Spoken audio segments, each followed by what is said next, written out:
আসসালামু আলাইকুম। Welcome back to my channel. প্রিয় বন্ধুরা, আপনারা সবাই কেমন আছেন? আশা করি সবাই অনেক ভালো আছেন। আলহামদুলিল্লাহ, আমিও ভালো আছি। আজকে আমি খুবই সহজ এবং মজাদার একটা রেসিপি নিয়ে এসেছি। আজকের রেসিপি মাছের তেল ভাজি। বাসাতে 4 রকম মাছ এনেছিল। আমি সেই মাছের তেলগুলো খুব ভালো করে ধুয়ে পরিষ্কার করে নিয়েছি। গরম কড়াইয়ে পরিমাণ মতো সরিষার তেল দিয়ে নিলাম। এবার কাঁচামরিচ কুচি এবং পেঁয়াজ কুচি দিয়ে নিলাম। এগুলাকে একটু লাইট ব্রাউন কালার করে ভেজে নেব।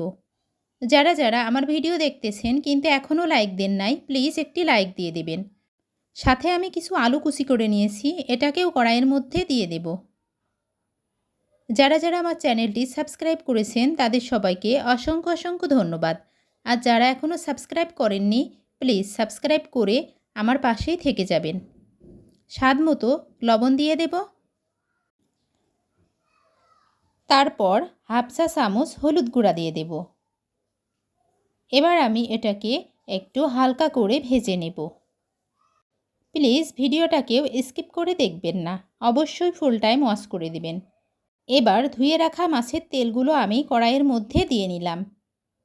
এটাকে আমি ভেজে নেব। আমি কিন্তু এখানে কোনো পানি ব্যবহার করব না, কারণ এটা কিন্তু মাছের তেল থেকেই তেল ছেড়ে আসবে। হাফ চা চামচ মরিচের গুঁড়া। মাছের তেলের এই রেসিপিটা খেতে কিন্তু অসম্ভব মজা লাগে।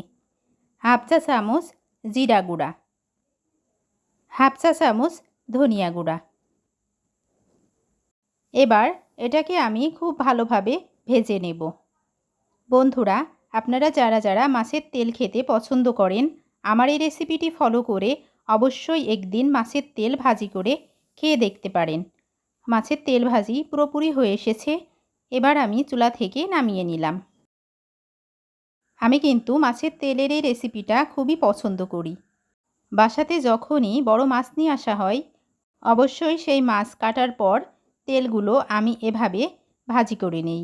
আমার এই রেসিপিটি ফলো করে আপনারা একদিন মাছের তেল ভাজি করে খেয়ে দেখতে পারেন। ভালো থাকবেন সবাই। আসসালামু আলাইকুম।